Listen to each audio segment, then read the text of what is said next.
I was cleaning out the closet on a Tuesday afternoon. Found a ticket stub from the county fair, July of '82.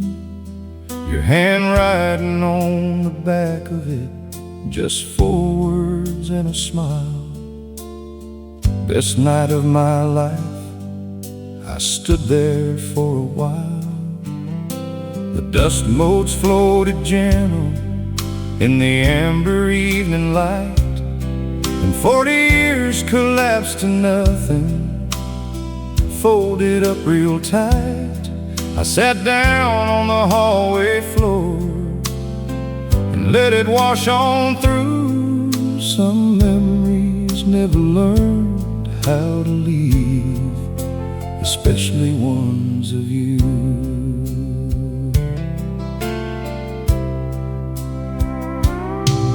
There's a coffee ring still on the windowsill above the kitchen sink, where you used to set your mug each morning. Didn't stop to think that all those little ordinary mornings were the gold, the kind you don't appreciate until the story's told. The Cardinals still come visit that old feeder in the yard. You painted it that Sunday when the winter hit us hard. I never touched the paint color, never moved it from that view. Some memories never learned how to leave, they just grew into you.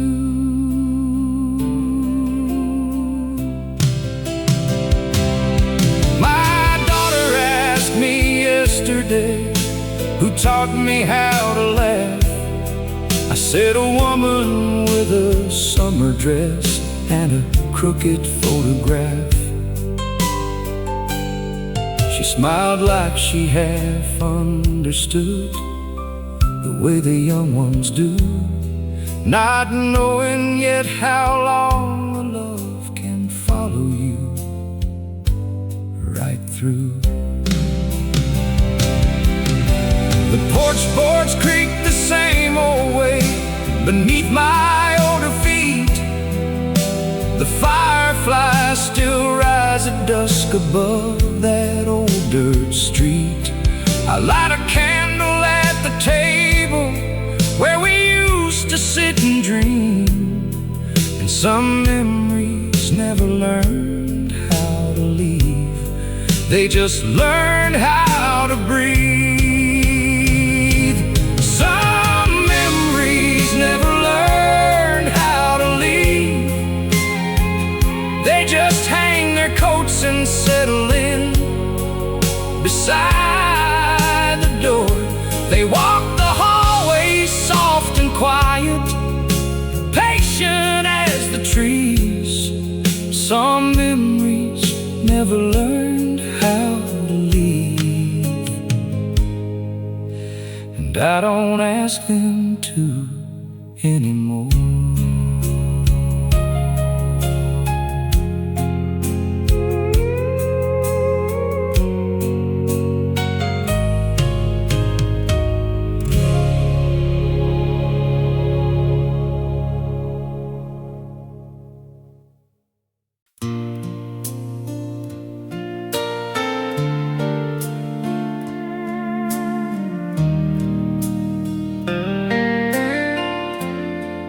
I hear it in the morning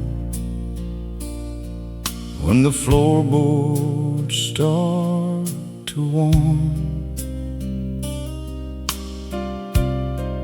in the rattle of the kitchen window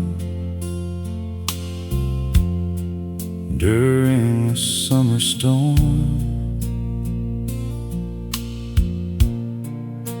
A laugh that lives so fully in the rafters and the walls, that even in the silence now I hear it in the halls. The contractors came out last spring and said the place had aged. I told them nothing's broken here, it's just a story being staged. Every room still holds a frequency that modern ears can't find. Your voice still lives in this old house, and I don't really mind. I remember how you'd sing those old hymns on a Sunday morning slow, standing barefoot at the stove with nothing on the radio, and the steam from the percolator rising soft and white would curl around your words and hang there in the morning light. The walls must have recorded every syllable and sound, the tenderness you spoke right into this old piece of ground. Because when the autumn wind comes searching through the window frame, I swear I hear you calling my name, just softly, just the same. My grandson came to visit, and he paused beside the stair. He said, "Grandpa, do you feel that there's something in the air?" I said, "Son, that's just the house remembered, the ones who loved it true." He nodded like he understood more than a boy that young could do.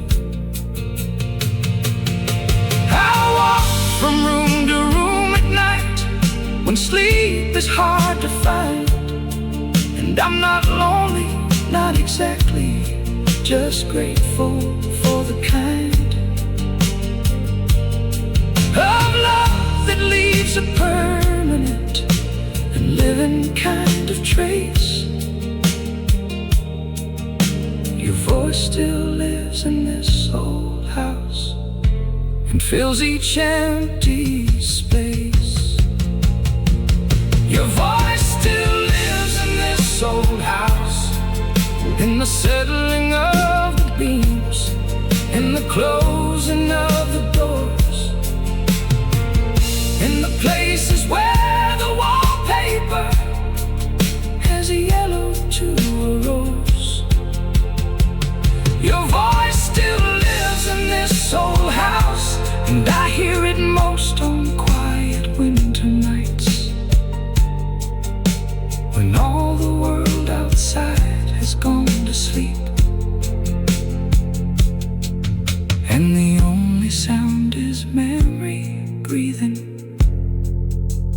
deep and warm and right.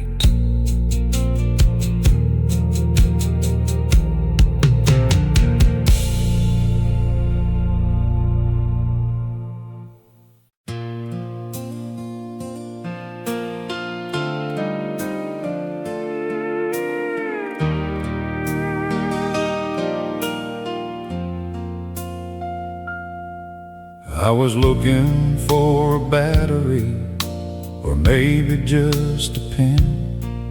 Pulled open that old junk drawer in the kitchen once again, and underneath the rubber bands and somewhere past the string, my fingers found a folded note that held our everything. Your handwriting was still the same, that looping, careful hand. The ink had faded, some gone soft, the way that summers can. But every word was still alive, and standing tall and clear, I found our past in a dusty drawer tonight. And Lord, it cost me dear.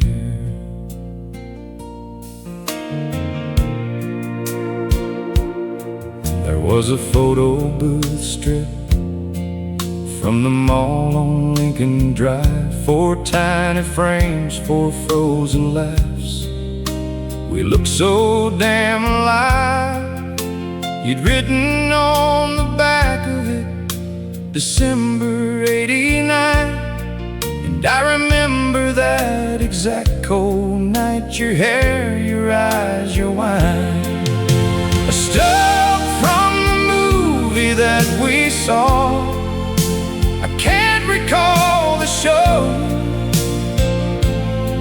but I remember your perfume, and sitting in the back row, and a dried up 4-leaf clover that you pressed between 2 dimes. I found our past in a dusty drawer tonight, buried under time.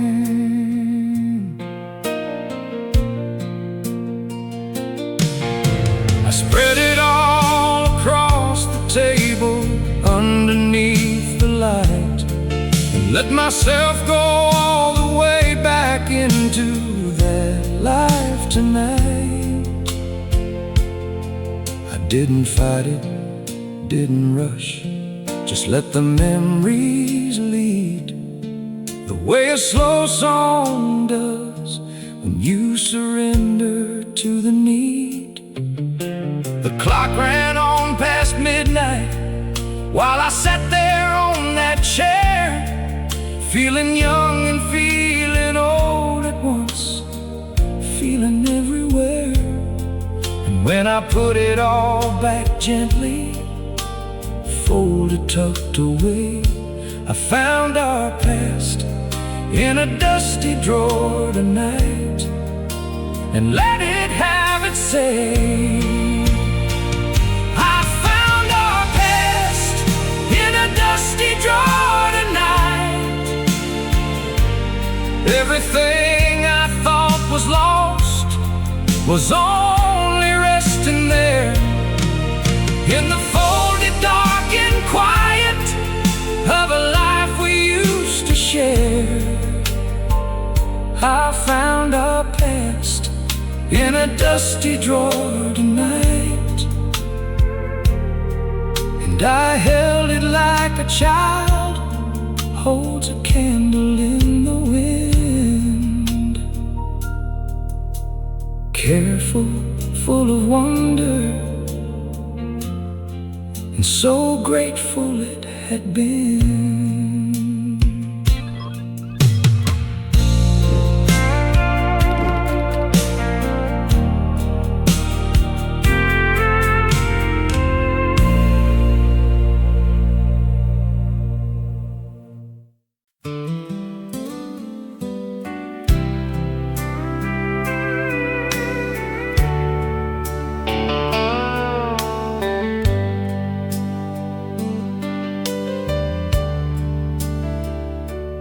I was driving back from town along the usual route, the windows down, the summer air, the fields rolling out. I wasn't thinking much of anything, just watching the white lines, when that opening chord came over time. My hands went still upon the wheel for just a half a beat, the way a body knows before the mind has caught the grief. Every lyric landed different, but they landed just the same. The radio played the song that broke me again.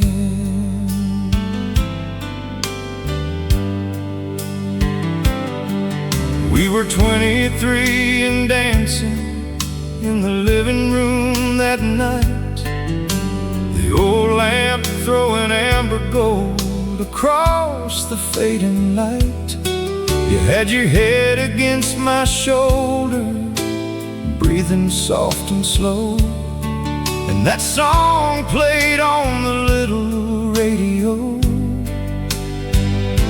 I didn't know then how a moment stores itself so deep, that years of living over it don't teach a man to keep his composure when the melody finds the wound again. The radio played the song that broke me again. I pulled the truck off on the shoulder, let the motor idle low, let that song run all the way through, from beginning to the outro slow. I don't change the station anymore when these old songs come on. I figured out that running from a memory makes it strong. So I sat there in the shimmer of that late July heat, and I let that song do everything to me it had to do complete. Cried a little, smiled a lot, and said your name out in the wind.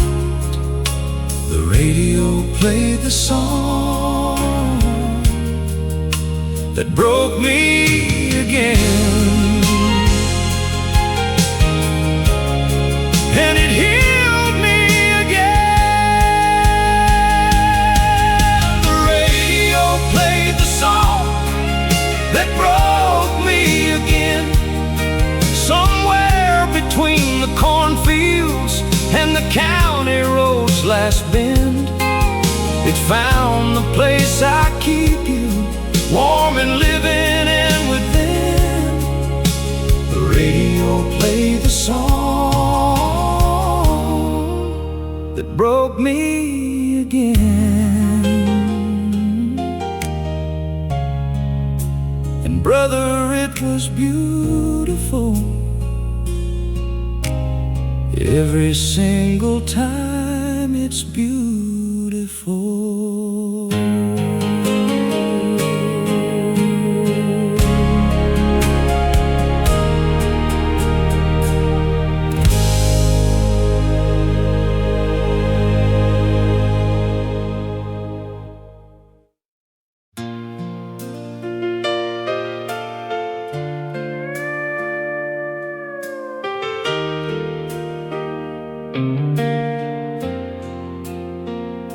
The paint is peeling off the railing now, been meaning to fix that.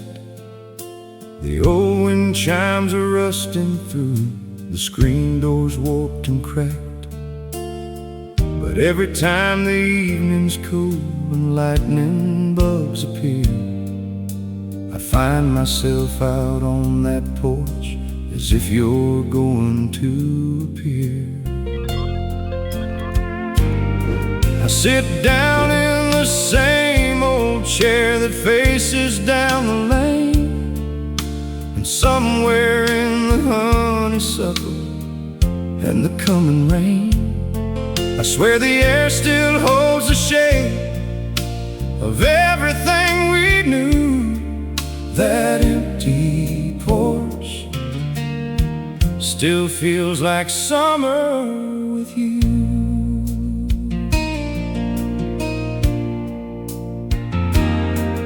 used to bring out 2 sweet teas around 8:15. We'd watch the sky go pink and purple and the day deflate. Talk about the nothing much that somehow meant the world. The neighbor's kids, the garden, all the everyday unfurled. Those conversations I took lightly were the real cathedral walls, the sacred and the ordinary, walking hand in hand through halls. Now I'd trade 1,000 grander nights for just one evening true.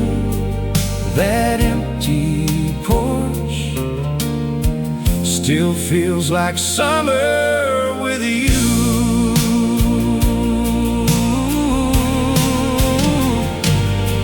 My neighbor Hank comes over sometimes, sits the second chair.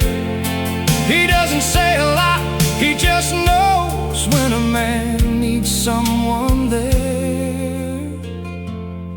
And we watch the fireflies come up from the fields across the road in a comfortable kind of quiet that 2 old friends can hold.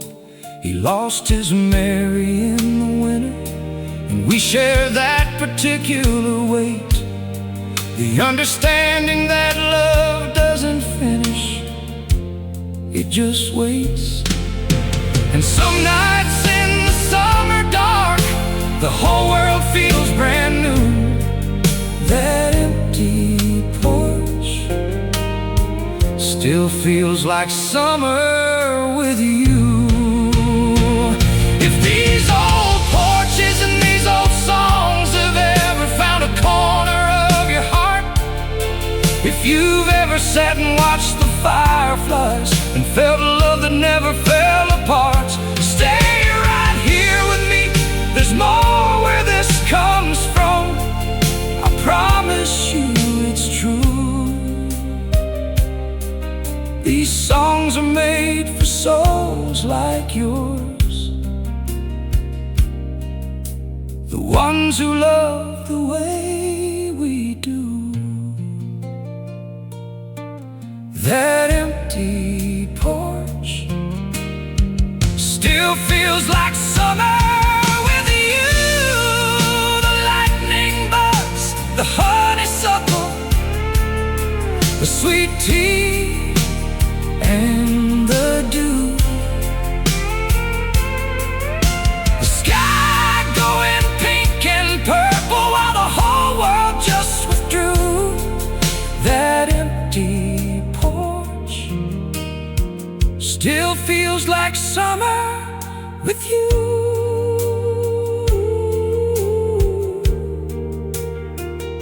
It always will.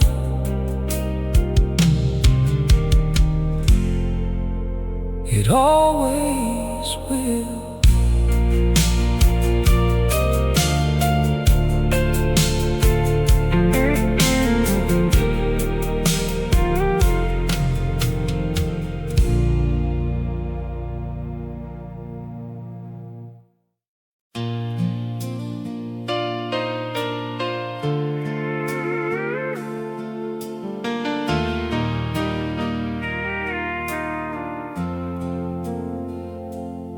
Everybody tells me that the highway's faster now. They built the bypass 7 years ago somehow, but I keep turning off on old Route 9 most every afternoon, past the water tower with the rusted frame and the crescent moon, past the diner where we used to stop for pie on Friday nights, past the church where we got married in the January lights, past the football field where summer practice was our whole big life. I still take the long way home for the memories, they drive the price.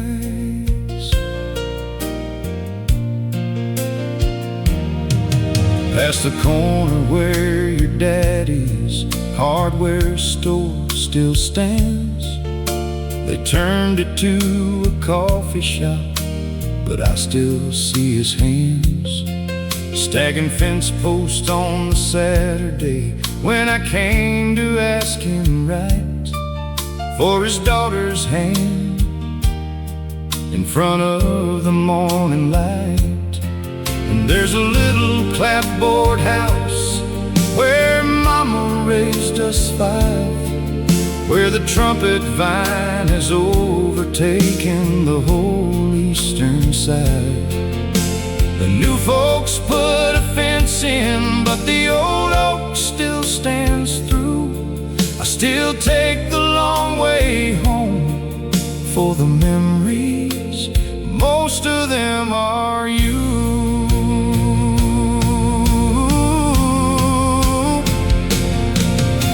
The light falls different on this road than any other place, like the sun has known it long enough to show its slower face. The puddles after rain reflect the sky so deep and wide that every time I drive this road I feel something like pride.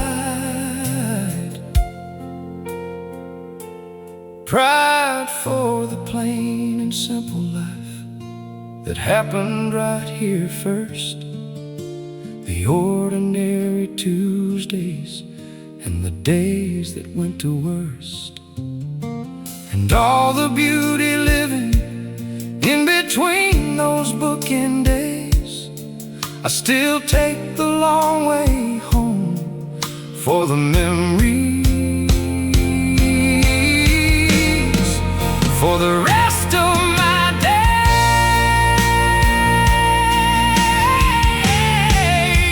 I still take the long way home for the memories, down old Route 9 where time moves at a friendlier speed, past all the places that once held everything I'd need. I still take the long way home for the memories.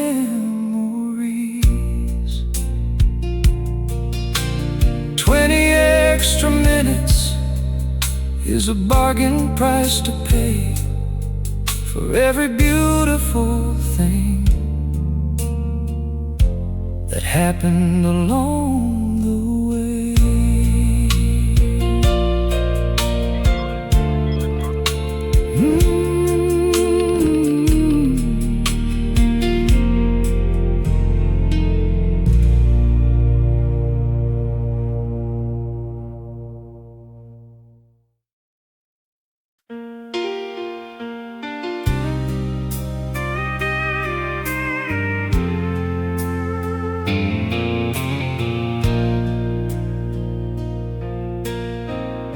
It's been 6 winters on that hook, beside the kitchen door. The brown corduroy with the worn out elbows you always swore you'd restore. I've reached for it 100 times, forgetting it was yours, and each time felt your absence like a key inside a lock that never turns. The collar's bent from years of being pulled on quick at dawn. The pockets still have chapstick and a grocery list long gone, and a crumpled church bulletin from October 17. Your old jacket still hangs like you never left. Between what is and what has been. The kids have asked me twice if they should pack it up in storage, and I've said no both times with a calm that took some courage. Because there's something in the ordinary weight of that old cloth that keeps the days from going too far, too fast, and getting lost.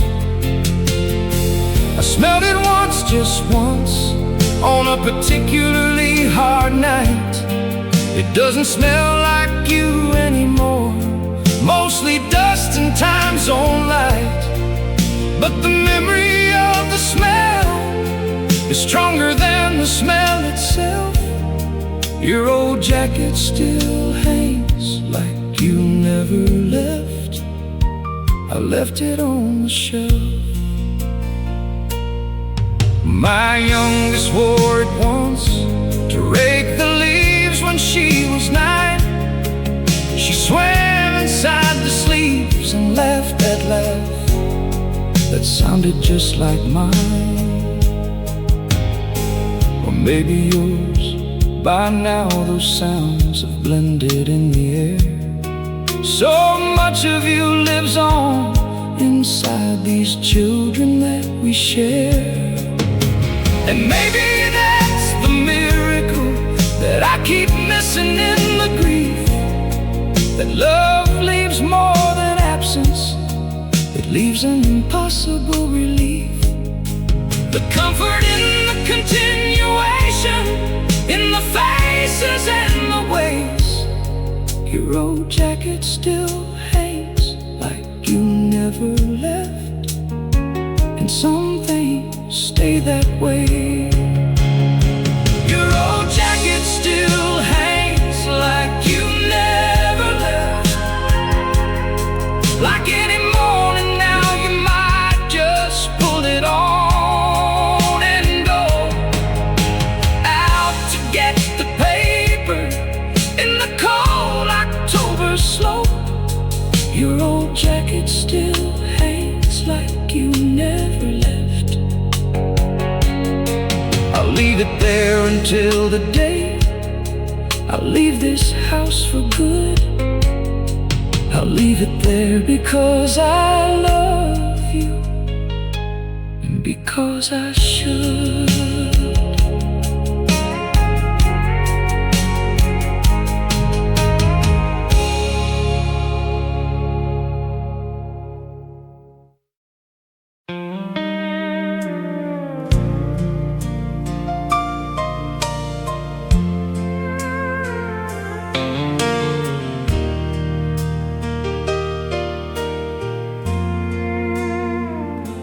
The town has changed. There's a pharmacy where the barber shop once stood, and they built a new subdivision on the east side of the wood. The faces down at the feed store are mostly faces I don't know, and the radio plays different songs than those from long ago. But somewhere underneath the surface of this older, quieter man, there's a boy who still drives gravel roads as fast as a truck can, who still feels the August heat the same way that he did. Time moved on, but that feeling never did. I drove past the fairgrounds on a Thursday evening late. The Ferris wheel stood still and dark behind the rusted gate. I could see it like a film reel.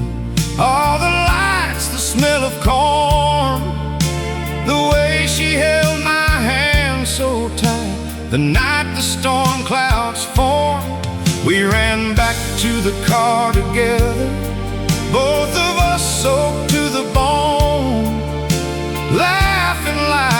was the funniest thing we'd ever known. She kissed me in the parking lot, the rain coming down hard and livid. Time moved on, but that feeling never did. My buddy Ray called last November, said he drove by our old school. Said it's a government building now, some zoning office, cool and cool. He said he thought of all the lunches and the stupid things we did, and we laughed for 20 minutes like we were still just kids. Because the years have put the weight on, and the temples have gone gray, but the heart keeps its own calendar, and it don't always obey. A reasonable surrender to the grown and sober grid. Time moved on, but that feeling never did. If something in this song is found an old road in your chest, a feeling that the years have tried to bury with the rest, then you already know some things in us refuse to age. Stay and walk a while with me, we're all on the same page. Time moved on, but that feeling never did. It lives behind the daily and the grown and the forbid, in the fairgrounds and the gravel roads and everything we hid. Time moved on, but that feeling never did. Lord, I'm grateful for the feeling, every single blessed feeling that it keeps.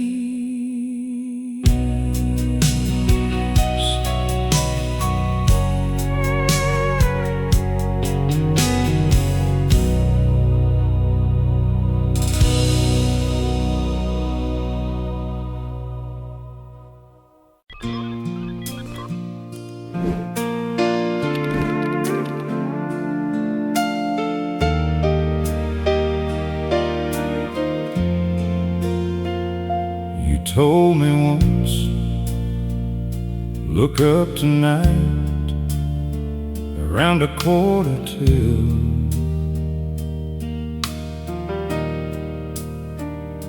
And so I stepped out on the porch and stood there in the chill. I looked up at the same great dark. You said you'd look in at 2, and for a moment I forgot there was any sky between me and you. There's something old and holy in that shared and open space,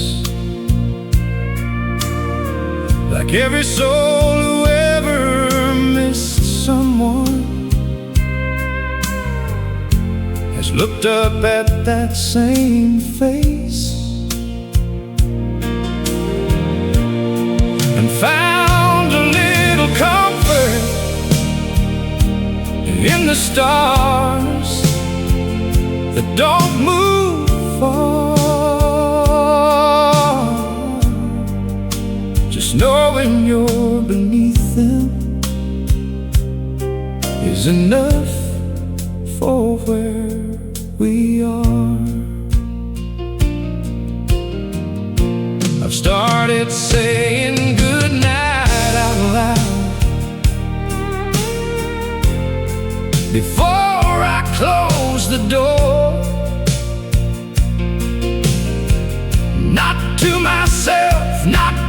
dark, but to whatever waits out there for more.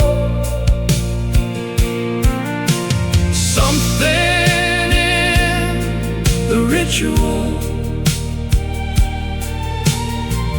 brings me closer to your side,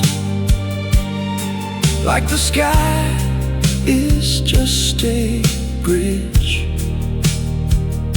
we're both standing on tonight.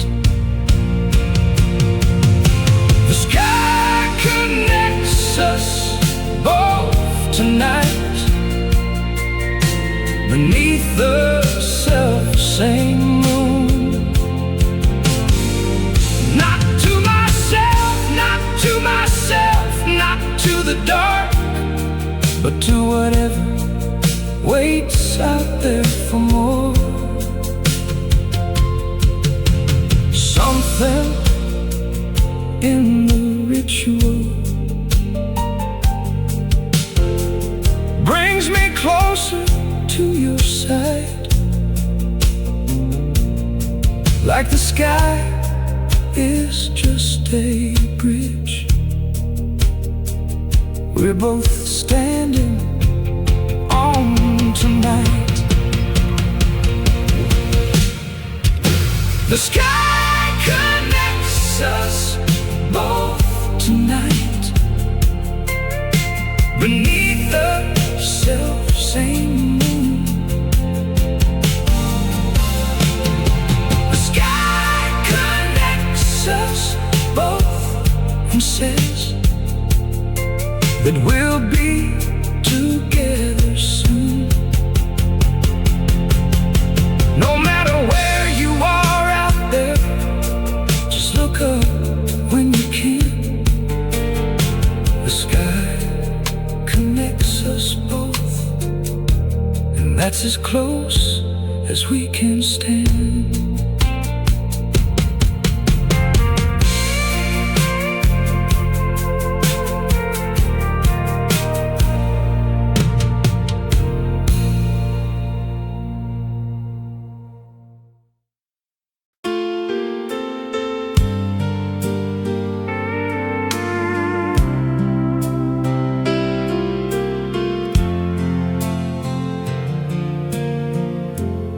In the diner where I order, just the way you taught me to. In the habit of my mornings, you are woven through and through. I catch myself doing the things you do without a thought, and realize how deep the love between us two has caught.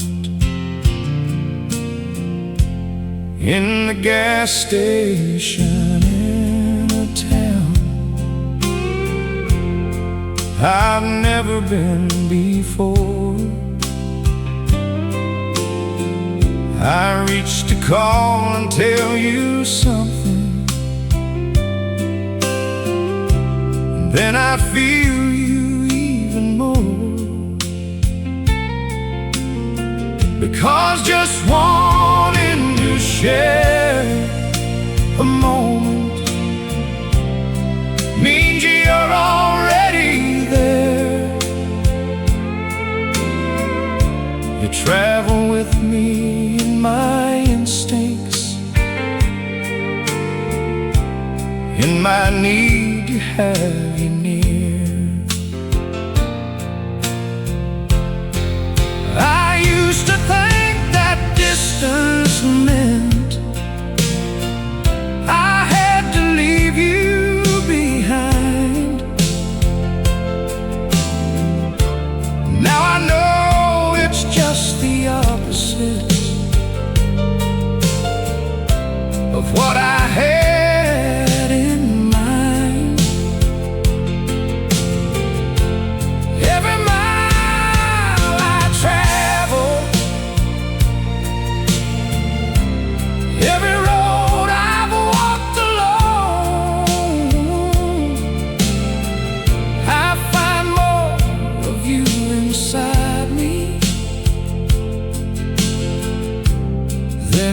never thought I'd know. I carry you wherever I go, in everything I do. I carry you wherever I go, in everything that's true.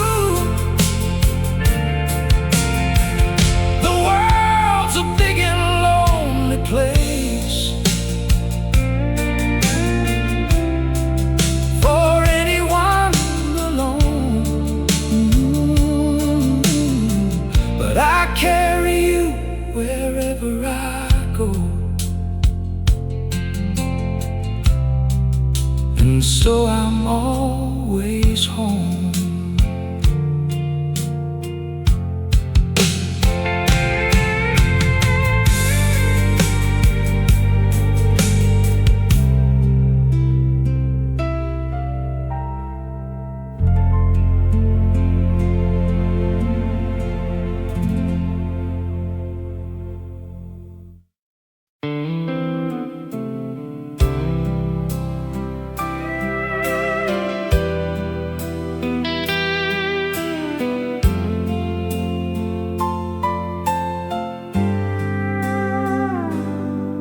There used to be a background noise I never paid much mind.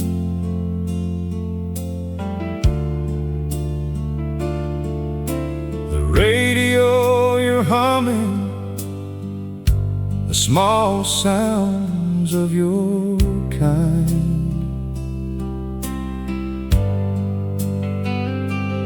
Now that you're not in this house, I notice what is gone.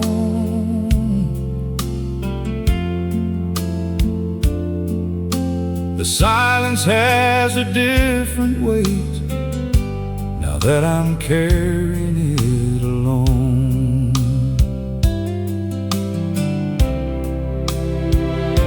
I turned the TV on last night just to hear some voices speak.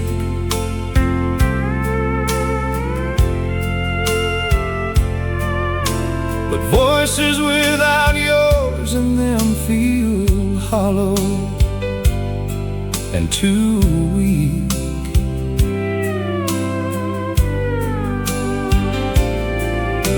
I turned it off again and sat inside the thick and heavy air, and thought about how full a room can feel when you are there.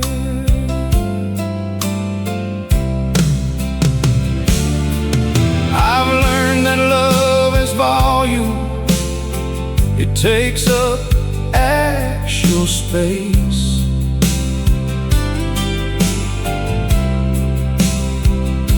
It fills the corners of a room.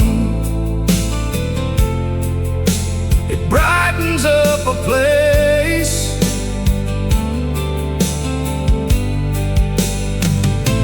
And when it leaves, or rather, when the person leaves who holds it, the silence doesn't comfort you. It only just enfolds it. The silence feels louder without you here by my side. The silence feels louder. It's got nowhere left to hide. The quiet used to be a friend.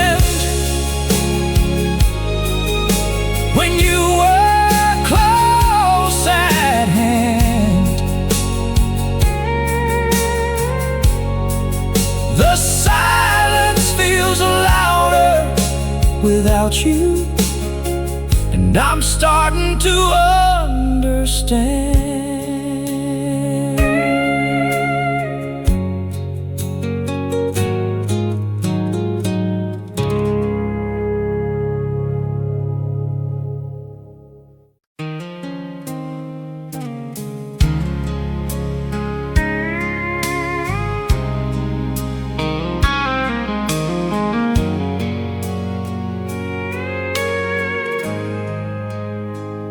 I've been through winters where your letters took 2 weeks to come, and springs where every phone call had to end before it begun. I've stood at windows watching rain fall cold into the dark, and found you hadn't left it all. You were still right here in my heart.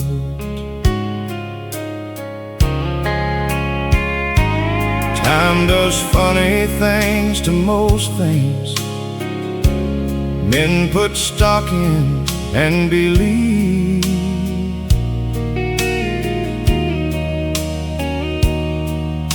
But love that's given truly doesn't waver or deceive. I know because I watched it weather every kind of storm and come out on the other side still steady and still warm.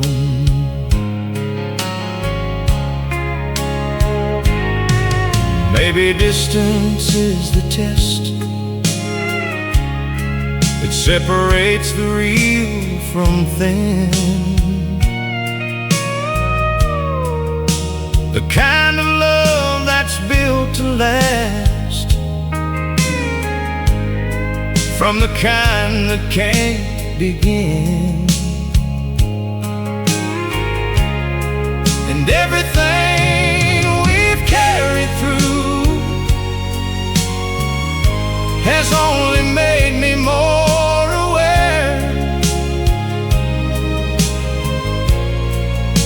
that what I feel for you grows deeper the more miles I bear. No distance can change this heart. I've checked it every time. No distance can change this heart. It comes back yours and mine. I've looked for the limits, I've walked to the edge of the whole wide earth. No distance can change this heart.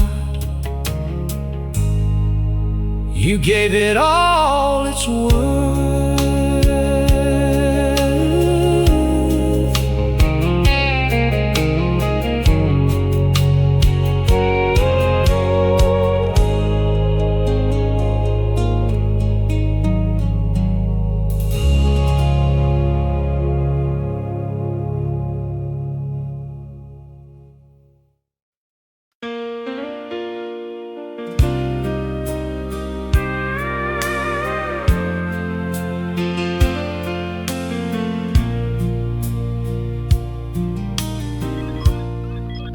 I wake up some mornings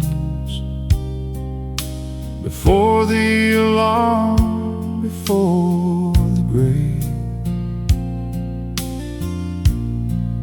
my arms stretched to the empty side, and nothing there to say. The dream had you so close to me that I could feel you breathe.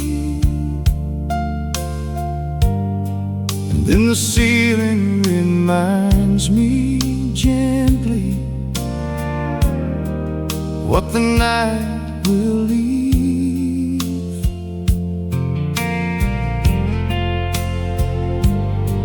I've read that muscle memory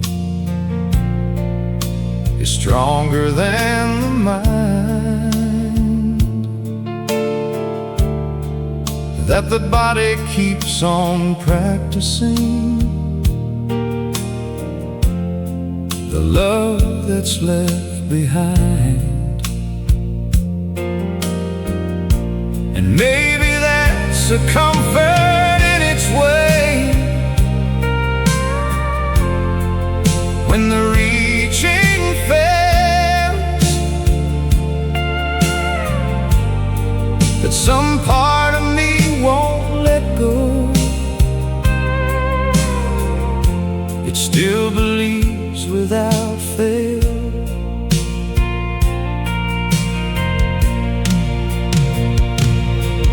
Last Tuesday I woke laughing from a dream I can't recall, but I know you were inside it somewhere, moving down the hall. And the laugh that woke me felt so good, so full and so alive, that I lay there grateful in the dark and let the feeling thrive.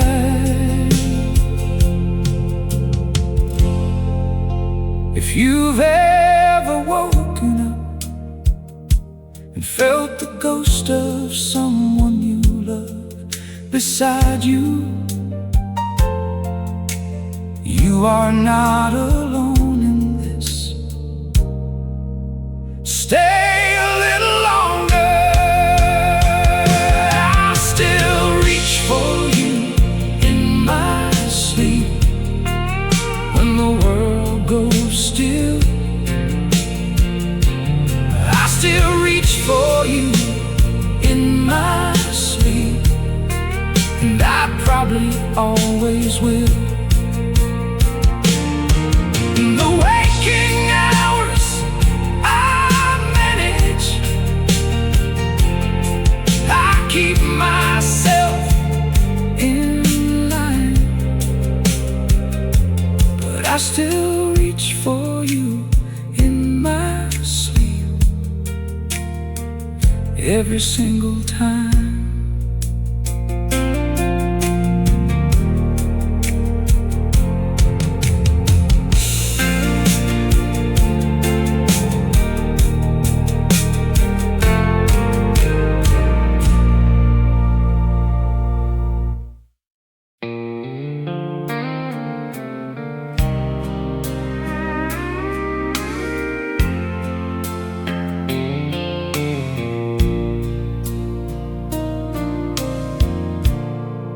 I've learned the art of waiting,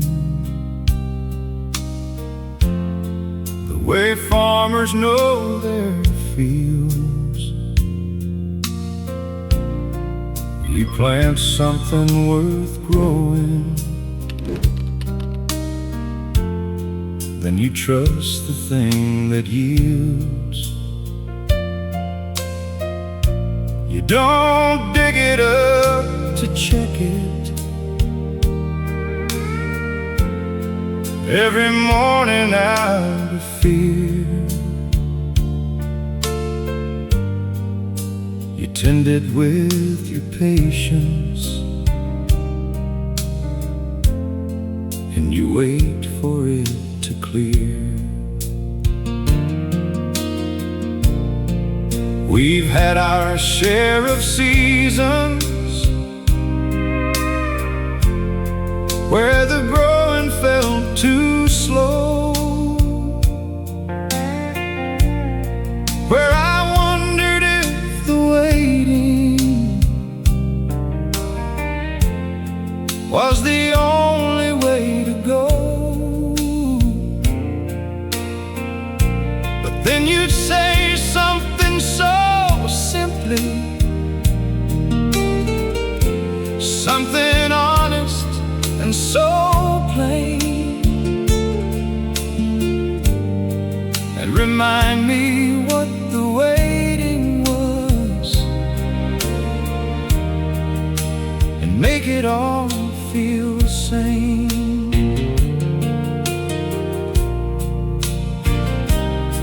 There's a dignity to loving someone steady through the years that no one sees from outside, but both people feel it clear. We've kept each other through the long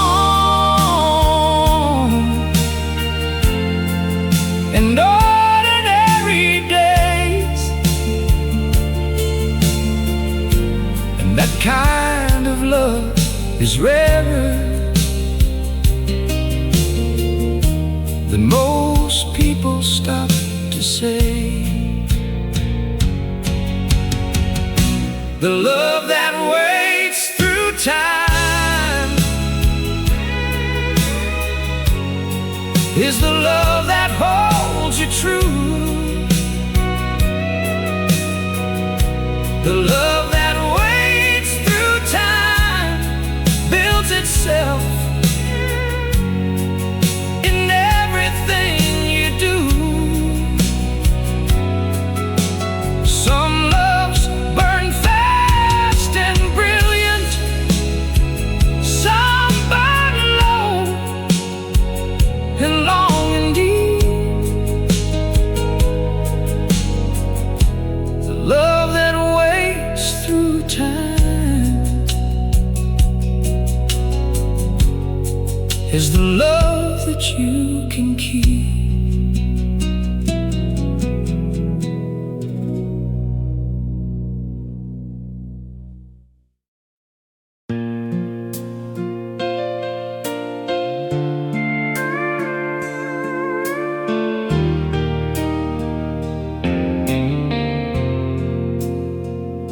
There's a particular kind of quiet that belongs to late night kitchens,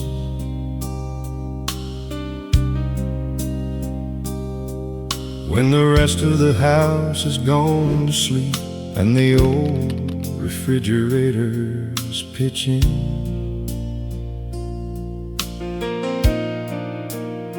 It's low electrical hum into the dark above the floor,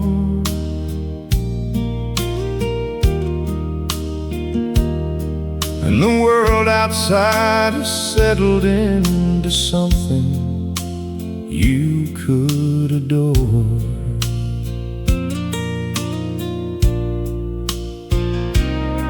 I'd find you there sometimes when sleep had passed you by again. A cup of chamomile and a paperback and the rain. You'd look up soft and not surprised and say, "You too tonight." I still remember the way the kitchen light looked at midnight.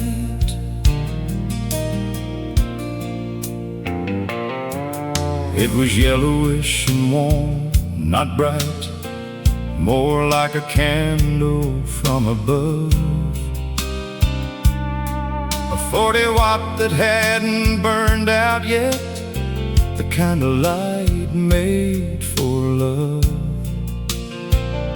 For conversations that start nowhere and arrive somewhere important.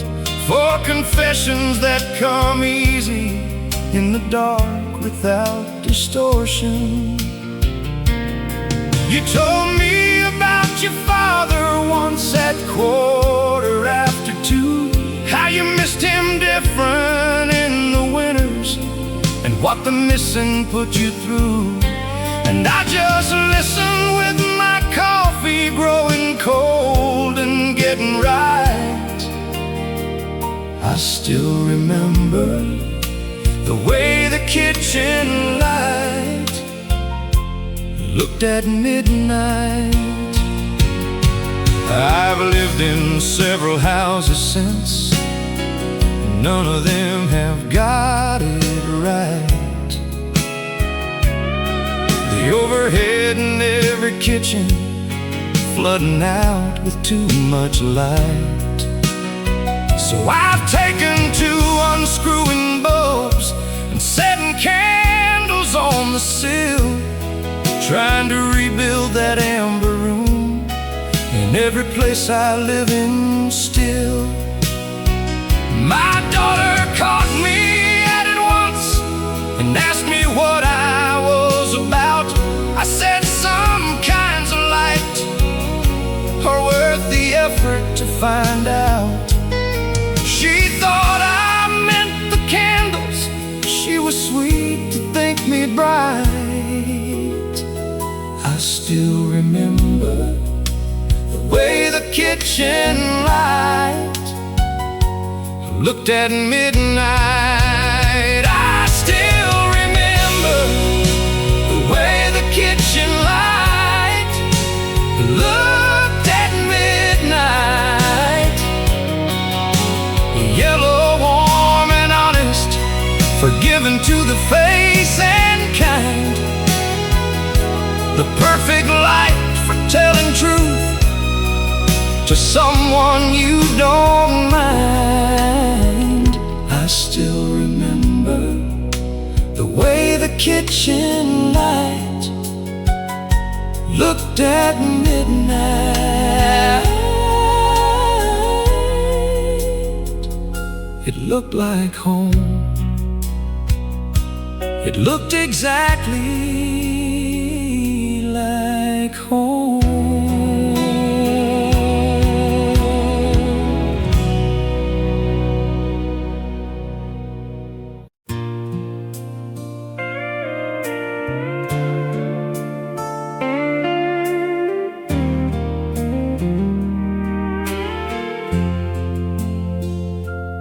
I pulled over on the overpass above the interstate today.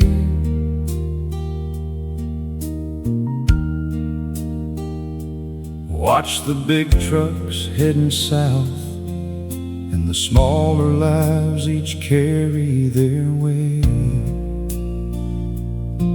And I thought about the miles I've covered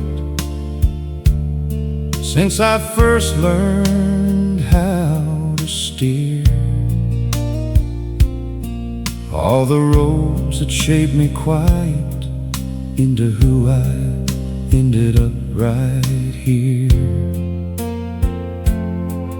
There's a back road out past Jefferson. I drove my daddy's truck at 16. Windows down, no destination, just the most important thing I'd seen. The way freedom felt before, I knew that freedom had a cost. Some roads carry more than tire carry what we found and lost. There's the road we drove to the hospital the night that Tommy came, white-knuckled and so terrified, calling out her name. And the road that took us home 3 days later, brand new family of 3. The whole world rearranged and reordered permanently. There's a road I drove in silence after the funeral was done. Nowhere to be, no one needing me, just the evening and the sun, letting the miles metabolize the grief the way that roads will do. Some roads carry more than tire marks, they carry me to you. My son is 16 now himself, and learning how to take the wheel. I watch his hands go careful on the turns and think I know how he must feel. That first electric ownership of motion and of space, the world enormous and available, and right there in his face.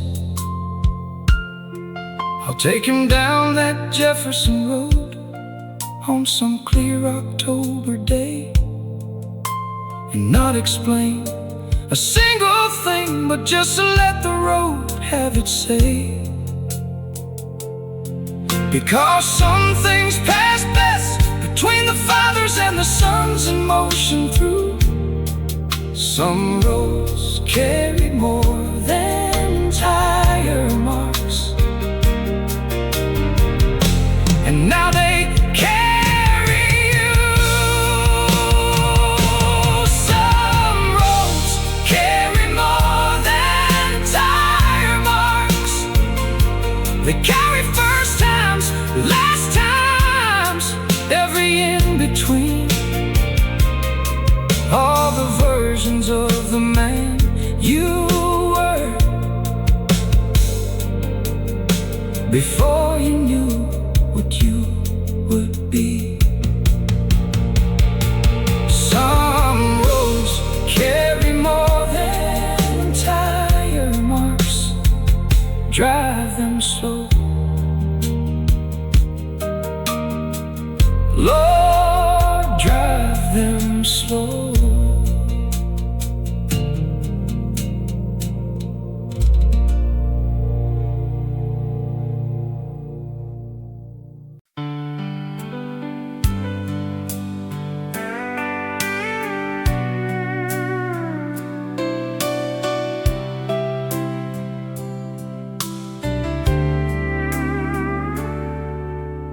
I don't know the name of it, that smell that rises off the earth.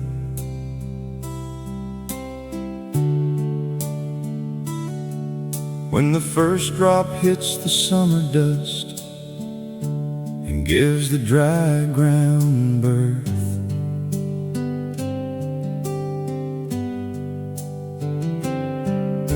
The scientists have named it something Latin, clean and cold. But what they haven't named is what that smell does to my soul. It takes me back to June of '88, without a thought or say. The back porch of your parents' house, the end of a long day. Your hair still wet from swimming, and your skin already brown. The smell of rain still takes me back to you. all those years come unwound.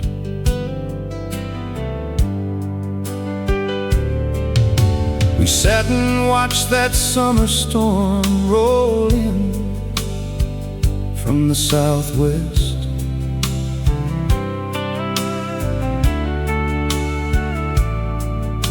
The lightning threading purple through the dark, impressive undressed.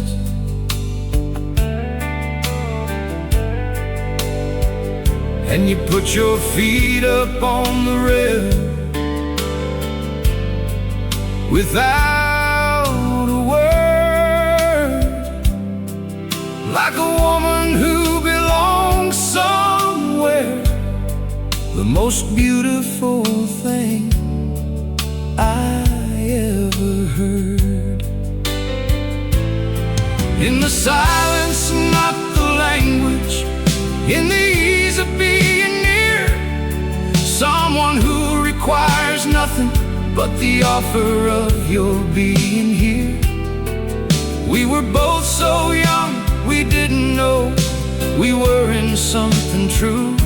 The smell of rain still takes me back to you. I've moved through quite a lifetime since that porch, that storm, that night. Built a family, lost some people, watched my children learn to ride. And I've welcomed rain in all its forms, the harsh and the serene,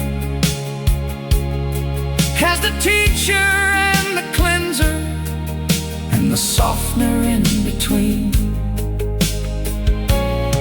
But when the first drop hits the sidewalk and that smell lifts through the air, I'm 22 and you're beside me, and the world is cool and rare. And for one full breath of summer, I am 22 and true. The smell of rain still takes me back to you. If the smell of rain has ever carried you somewhere you love to be, if the weather's ever opened up a door to your own memory, then you know this feeling, this beautiful and bittersweet return. Stay here with me. These songs are for the hearts that hold and burn.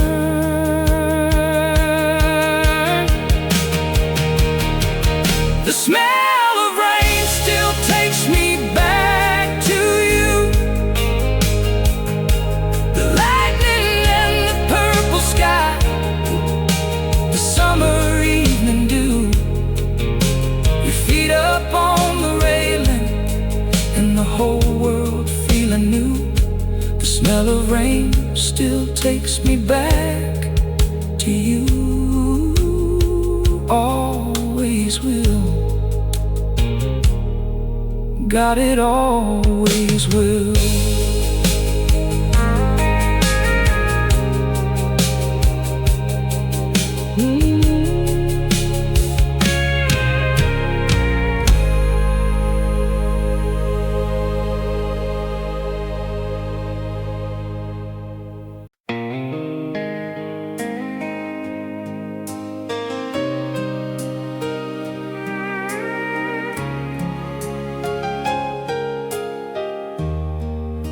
It's not a great photograph, a little out of focus, slightly overexposed. The year we both had the same haircut and wore the same kind of clothes. But something in the way the light hit sideways from the west caught something true about the two of us. Something better than the best. You're laughing at something I said. I can't recall what now, but your eyes are fully in it, head thrown back and wild. The kind of laugh that only happens when a thing is genuinely funny and sincere. I kept the photograph even after all these years.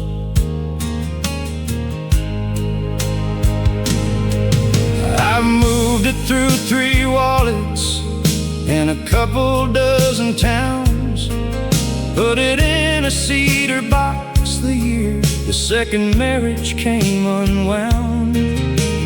Kept it in the bottom of the box beneath the other things, ticket stubs and postcards, old forgotten silver rings. Pulled it out at 55 and studied it a long, slow while. Tried to find the man I was inside that younger smile.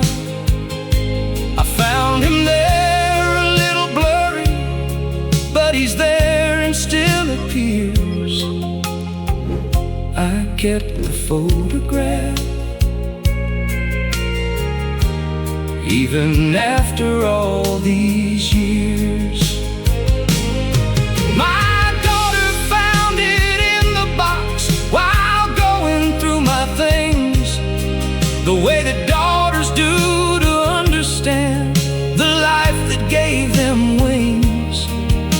She held it up and looked at me with questions in her face, and I said, "That's your daddy back before he found his place." She said, "You look so happy, Dad." I said I was and didn't know. She asked who you were, and I said, "The one who let me go." Not bitterly, just honestly, it came out soft and clear. I kept the photograph even after all these years, because love doesn't end, it just relocates somewhere near. I kept the photograph even after all these years. Out of focus, overexposed, the color gone from clear, but with all the real and important things exactly as they were. I kept the photograph even after all these years, and I'll keep it till the last thing in this world goes dark. I'll keep it as the evidence of everything I was at heart.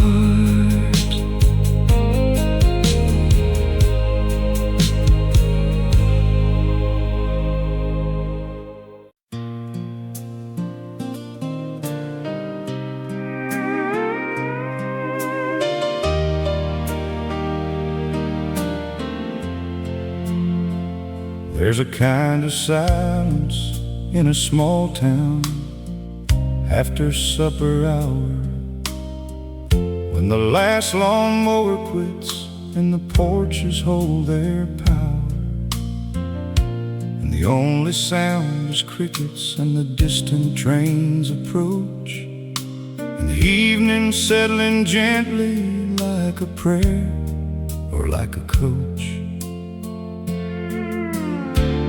This town is known as both since before we knew ourselves.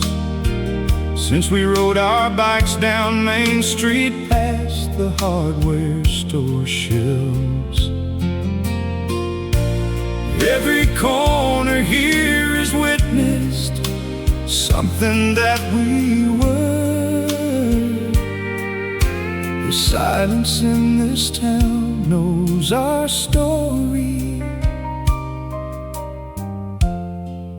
Every chapter, every blur. There's the gym where we slow danced at the Harvest Ball in 10, where Billy Ray's band played until the principal said when. And the park bench by the library where you told me you were moving on. The particular quality of air that autumn, now forever gone. There's the old cafe where your grandmother still knows my name.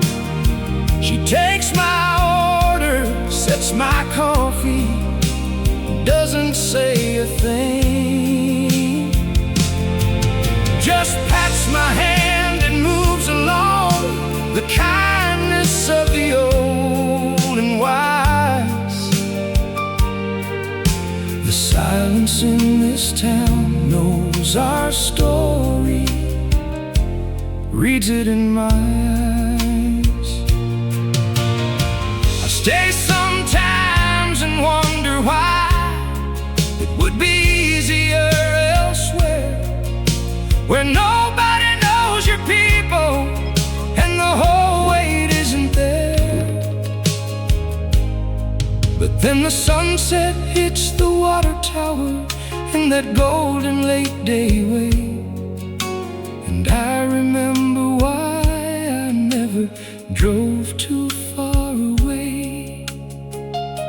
Because these quiet streets hold something that no city ever will. A continuous and living narrative of standing still, of choosing to be rooted in the place that holds your history.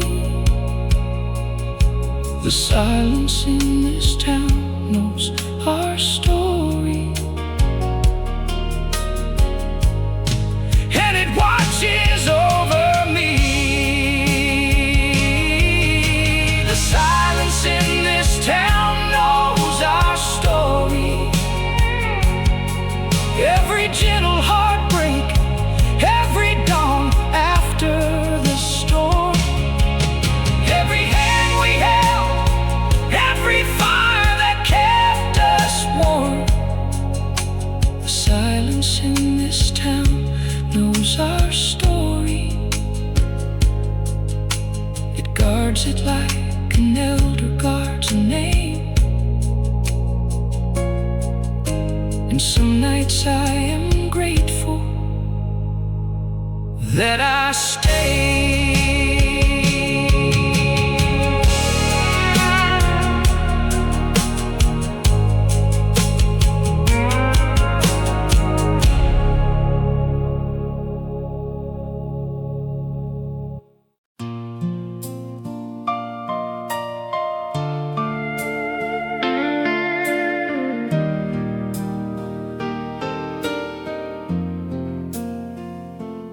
Everybody told me that the first year was the hardest,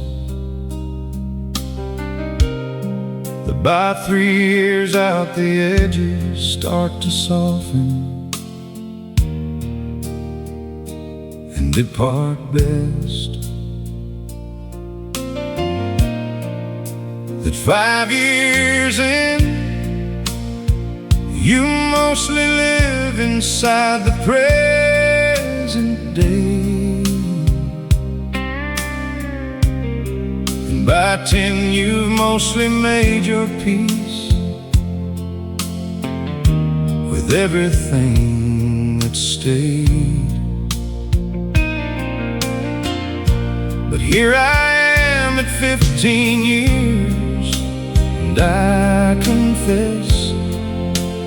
memories haven't faded, they've just learned to dress a little differently, in quieter clothes and softer shoes that go somehow. I thought the memories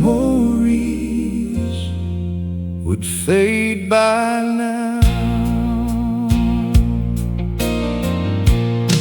I've done all the right things, I moved on like a reasonable man,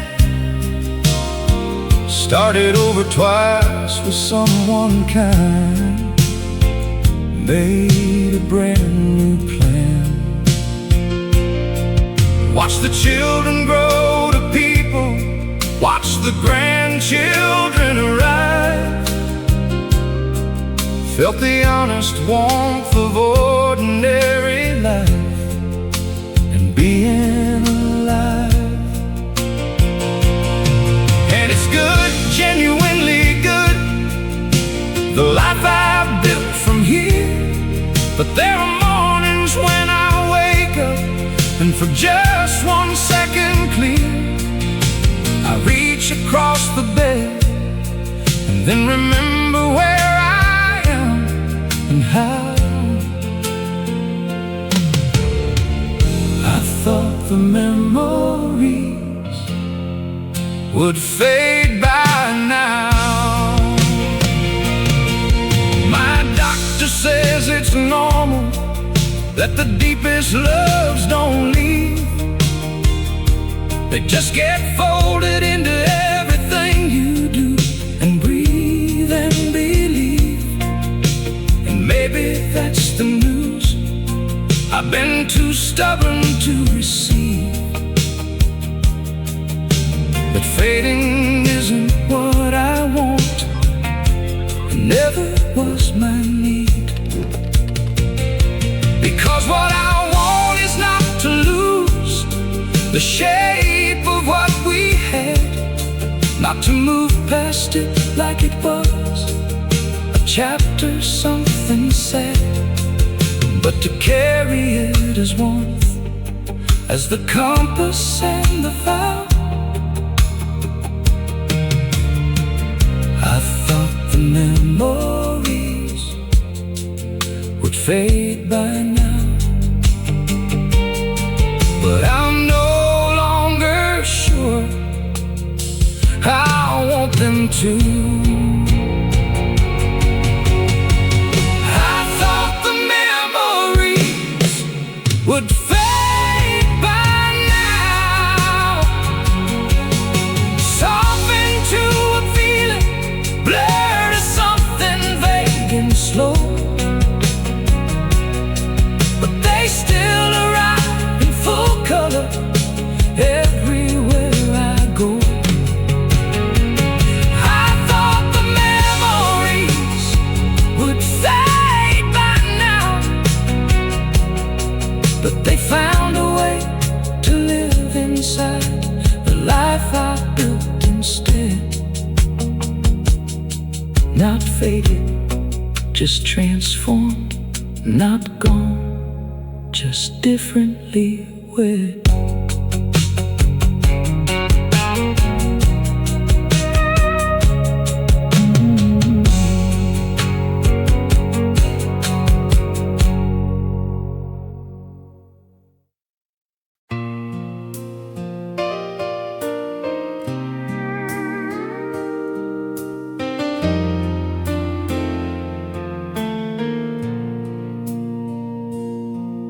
I've spent a lot of evenings on this old back step alone, talking to the dark above me like it had a telephone.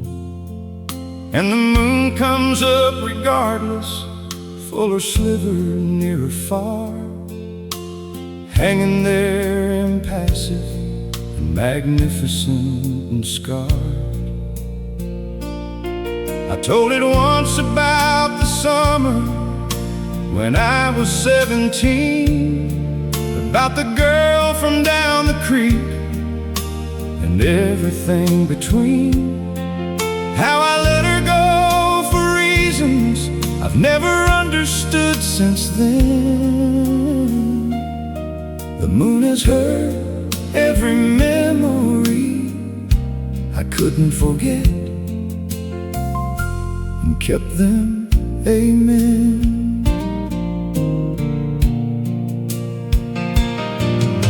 I talked to it the night my father closed his tired eyes, when I couldn't find a single human thing to tell the skies. And the moon just held its station, pale and clear and full, with a gravity so ancient and so beautiful and cool, that I felt somehow accompanied in the specific loss that a son feels when the man who framed his world is crossed. And the moon absorbed that grief with all the patience of the old. The moon has heard every memory I couldn't forget, everyone I've told. There's something that I trust about a witness who won't speak, who won't interrupt or offer comfort when the loss is at its peak, who simply receives the whole of it, the beautiful, the pain, and rises back the following night like nothing's lost in vain. My grandkids see me out here, and they ask me who I'm talking to. I say I'm just reviewing things beneath the evening view. And someday when they're old enough, they'll finally step themselves and set. The moon has heard every memory I couldn't forget, and it's listening yet. The moon has heard every memory I couldn't forget. The 17-year-old heartache, the father leaving, the regret, the gratitude, the love, the beautiful, the wet. The moon has heard every memory I couldn't forget, and it rises just the same. Every single night it rises just the same.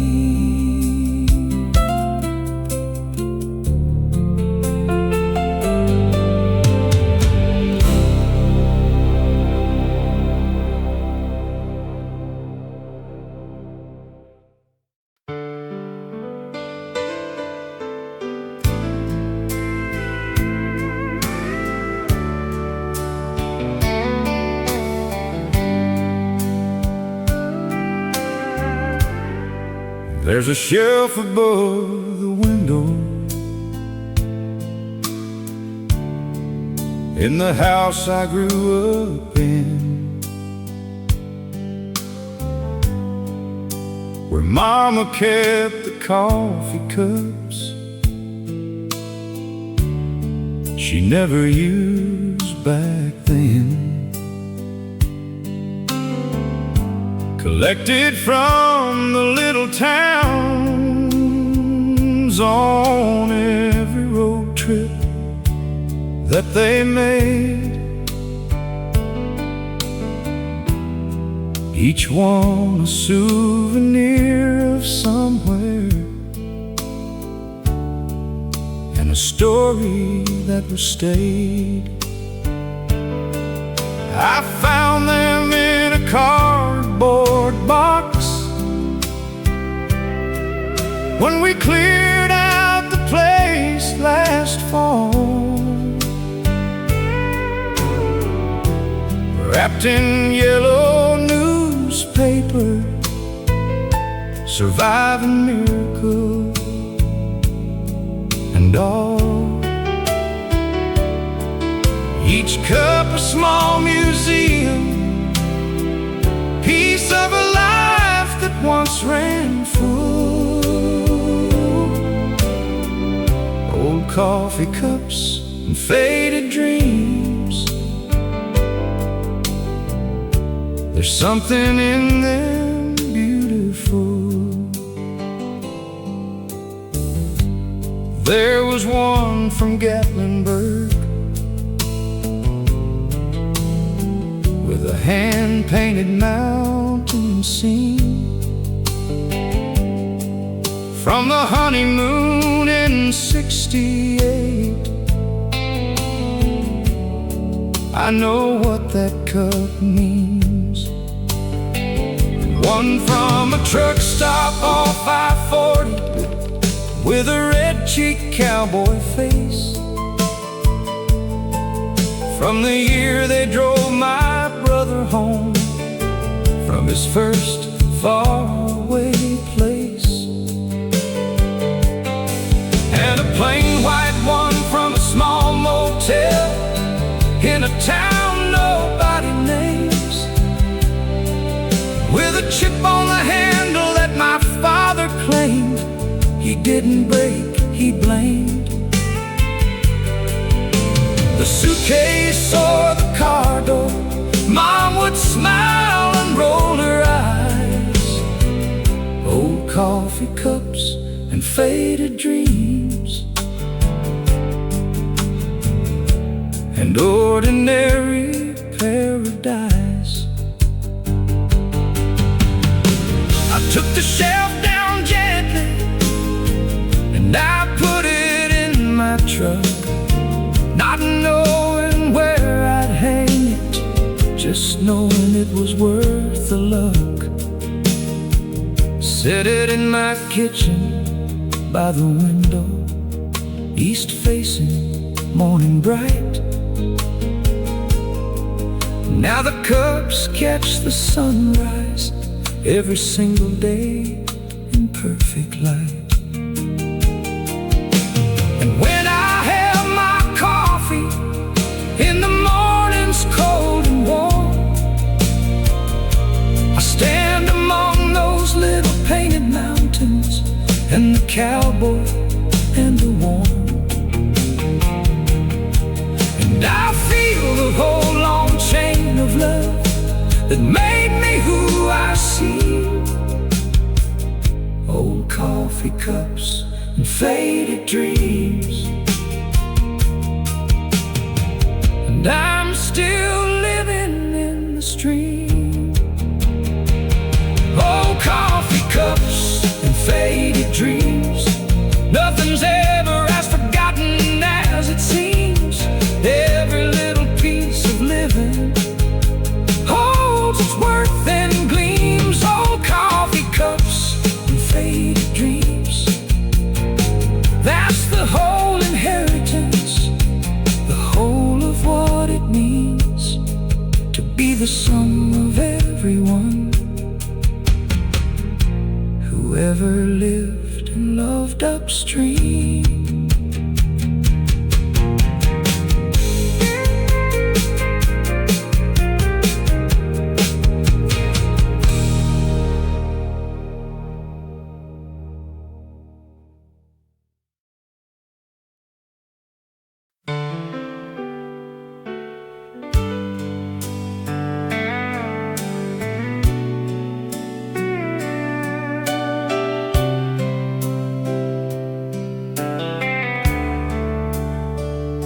It's not the big things I remember with the sharpest kind of ache. It's the small involuntary ones that time cannot remake. The way you laugh when something truly caught you off your guard, when you weren't performing or composed, when you were completely unguarded.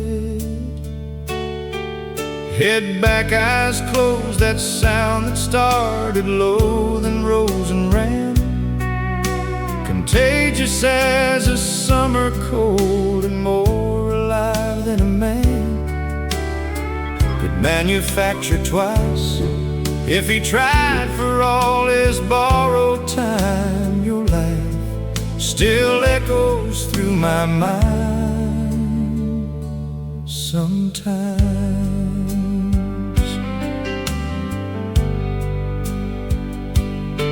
I heard it once in a crowded restaurant last winter in the north. A woman 3 tables over, and I sat up straight, of course. It was different, not the same, but in the same generous range of a person being fully present, genuinely, beautifully strange. And I smiled across the room at her, and she looked up surprised, with that confusion that a stranger's smile always provides. But I wasn't smiling at her really, I was smiling through the time. Your laugh still echoes through my mind sometimes.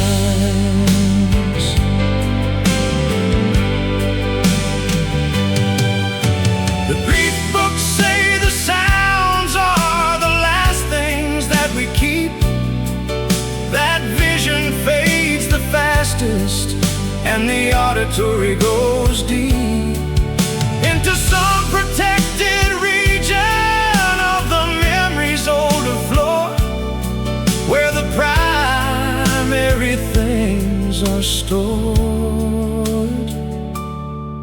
And I believe it, not from science, but from standing in my own days, feeling your voice arrive unbidden in the particular maze of a quiet moment, a similar cadence, a turn, a phrase sublime.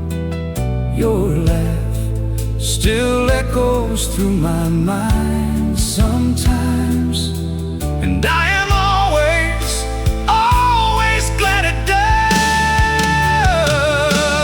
Your laugh still echoes through my mind sometimes, not painful, just present, like a melody or a rhyme that finds you in the middle of the ordinary climb.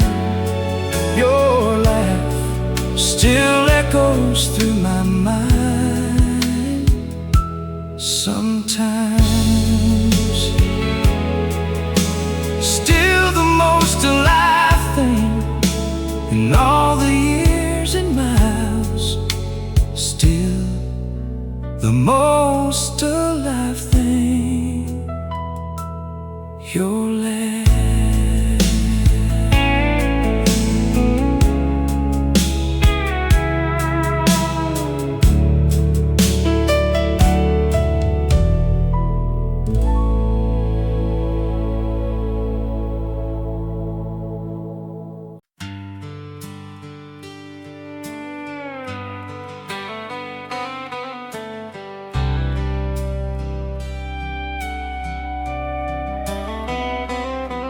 I was 18 when I loaded up everything I owned into a Chevy.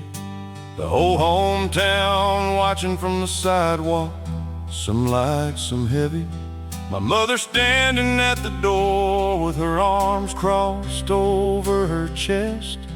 In that posture that means I understand, and I'm still not impressed. I drove down every street once more before I hit the highway north. Catalog each mailbox, each familiar face, each porch, not knowing then how long I'd carry every single inch of it with me. I left the town, but never the memories.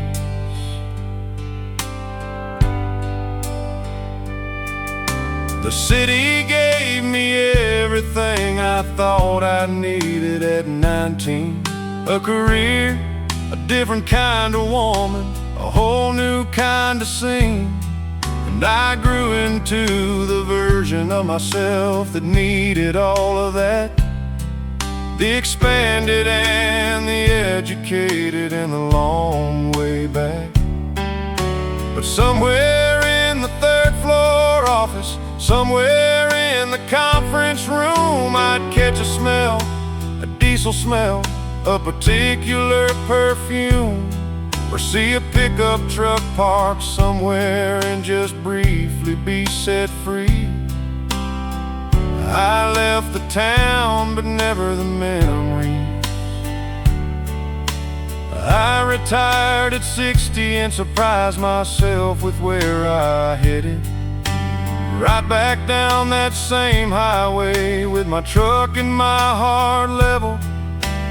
Found the old town rearranged, but underneath unchanged. The bones of it still recognizable to me, still full ranged. My mother's house sold twice since then, belongs to a young family. I knocked one evening, they were kind, they showed me what I came to see. The old oak tree I carved our names in, standing still, still free. I left the town, but never the memories. It seems the memories left with me back.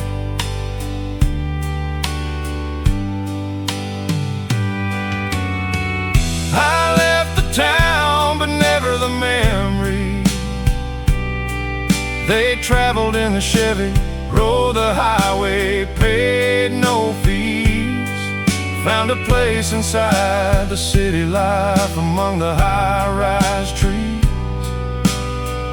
I left the town, but never the memories.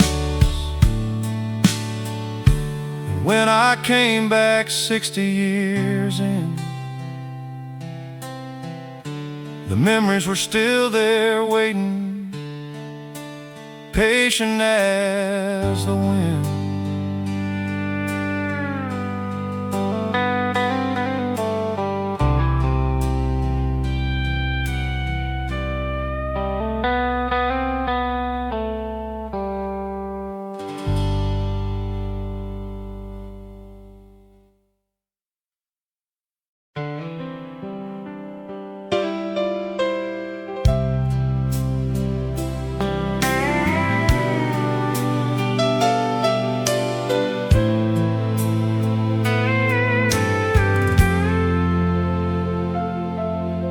I used to think that living meant the grand, the large, the loud, the milestone and the mountain, and the notable and the proud, the wedding and the graduation, and the headline of the year, the moments worth the telling when the children gather near. But now that I've got more years behind me than the road ahead allows, I see it differently. I see it in the how of a Tuesday afternoon in February, cold and slight. Those little moments became my whole life.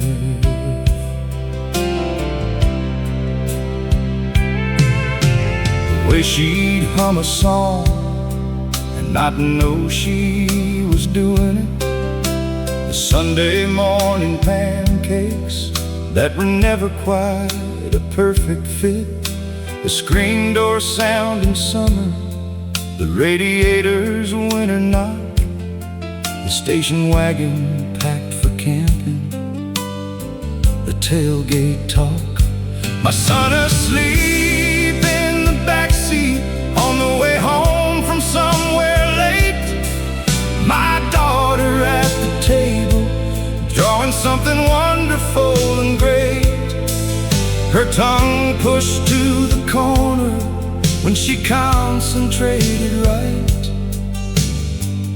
Those little moments became my whole life. I didn't write them down,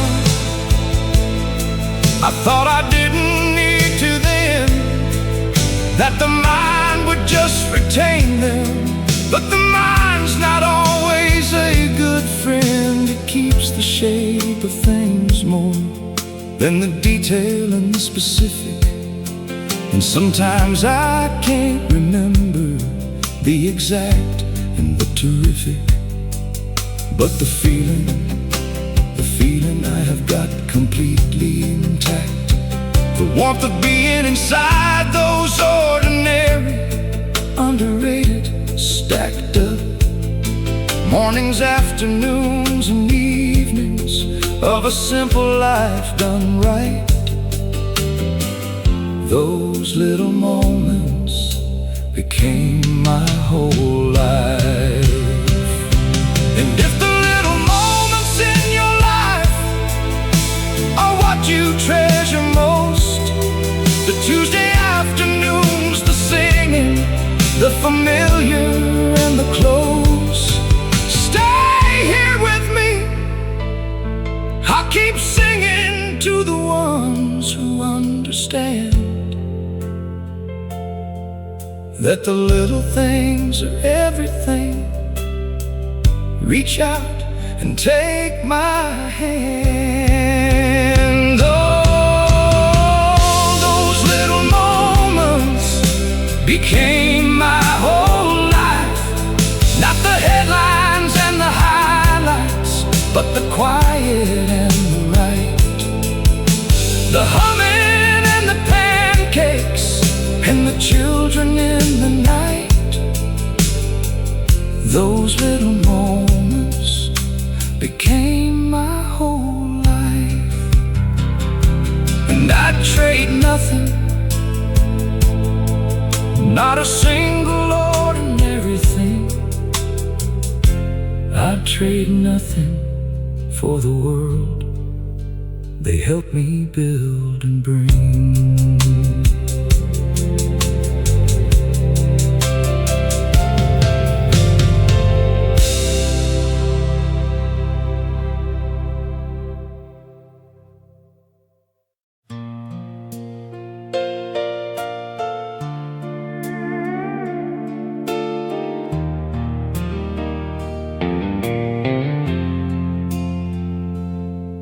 There's a road about a mile from here that dead ends at a creek. I haven't driven all the way down in what must be a week of years, a decade maybe, since I took that final turn and parked beside the water where the willows dip and burn. Yellow in the autumn and in the summer dipping cool and low.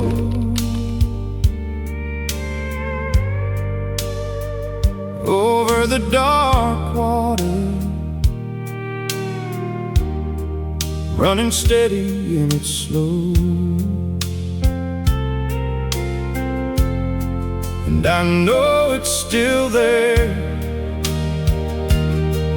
the road, the creek, the tree. The past still waits for me down that road, patient as it can be. We used to go there on the bad days, when the world felt upside down, when the job had gone to trouble or the family wore a frown. Just sit beside the water and let the current carry off the anxiety, the friction, and the Tuesday morning gruff. Two people who had learned the language of what silence needs when the talking has run out but the company still leads. And we drive back different, rinsed and readjusted, quiet and free. The past still waits for me down that road. I'm gonna drive it sometime soon, a morning when the light is right. Maybe in the early autumn, when the trees are at their height, and the creek will still be running over those same mossy stones, and the willows will be doing what willows do in their long and lonely groans. And maybe the past won't rush me, maybe it'll just sit easy, the way two old friends will when the pressure isn't squeezy. And we'll sit beside the water for a while, just the memories and me. The past still waits for me down that road. I think it wants to be released. The past still waits for me down that road, not to hold me back, just for the opportunity to show all the warmth that lived inside the years I didn't fully know. The past still waits for me down that road. Sometime soon I'll go.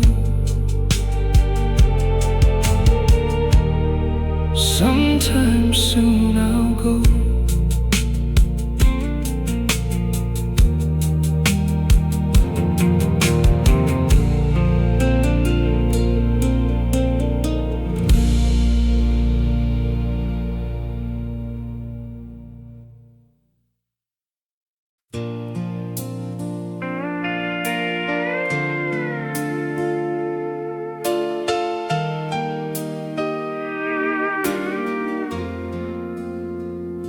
We set it at the airport in the gate area, gate 7B. You had a carry-on and eyes that wouldn't quite look at me. It was supposed to be the kind of goodbye that resolves and clears, not the kind that opens up and runs for years. I watched the plane back up from the window there alone, watched it taxi to the runway, and the runway take it home. And I thought, okay, that's done. I'll grieve a month and carry on strong. I didn't know goodbye could last this long.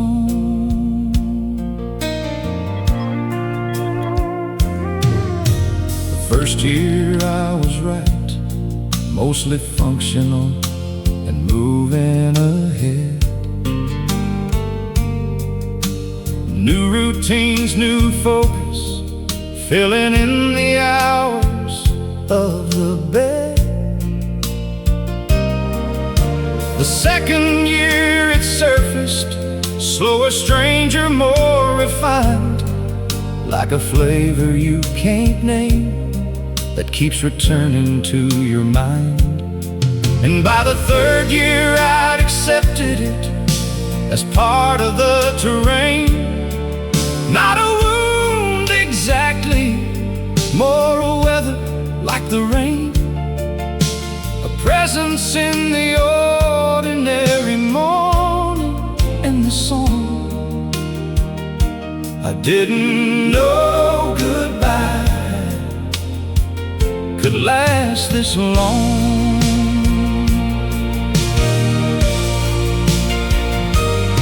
I've heard from mutual that you're somewhere doing well, that time has been as generous to you as I can tell. And I'm glad of it, I mean that in the full and honest sense, that love leaves an allegiance in you, even after the present tense. And maybe this is what goodbye has always been for certain kinds of love. Not an ending, but a migration, a traveling above and below and through the years that follow, an ongoing moving song. I didn't know goodbye could last this long, but I understand it now. It lasts because the love was real and strong. I didn't know goodbye could last this long, running like an undercurrent under every life and song. Patient, warm and present, neither bitter nor headlong. I didn't know goodbye could last this long, but I'm glad it does. Lord, I'm glad it does.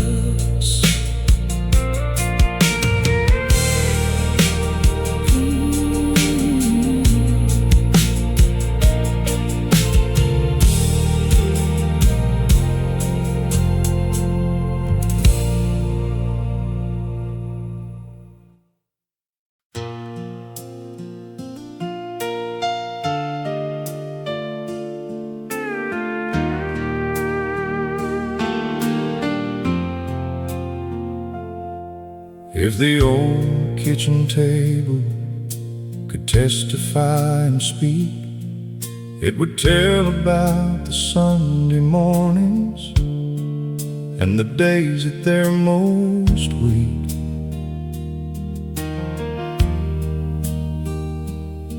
About the homework spread from corner end to end, about the arguments that cleared and turned to friends again. It would tell the way the morning light came through the east side glass, made a stripe across the wood grain like a prayer on the hardwood brass, and how four people built a whole world around its ordinary glory. If memories could talk, they'd tell our whole story. If the front porch swing could put itself in language and in rhyme, it would tell about the evenings and the telescope in time, how the grandchildren replaced the children on its gentle creek, and how the oak across the yard grew wider every week. It would tell about the summer storm we watched without a word, and the night we heard the news about the thing that couldn't be heard, and how we held each other in the dark without the need for sorry. If memories could talk,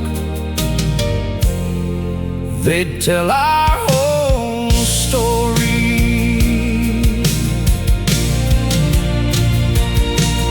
If the bedroom walls could gather everything they've known, every whispered conversation in the dark beside beside the phone. Every midnight fear admitted to the ceiling in the black. Every gratitude received and given back. Every hand held in the sickness and the shaking 4 a.m.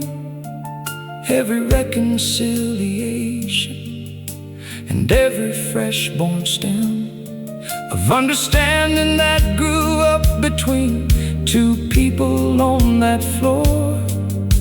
If memories could talk, they'd tell our whole story. Every sacred score. If memories could talk, they'd tell our whole story. The morning light, the porch swing, and the bedroom's quiet glory, the table and the oak tree, and the love that was mandatory. If memories could talk, they tell our whole story. Every single beautiful and ordinary page. And friends, before you go tonight, tell me in the comments which memory found you deepest in this song. Which lyric, which moment, which little piece of life you carried along. I'm listening, because your story matters just as much as mine. And somewhere in the sharing, we remind each other we're doing fine.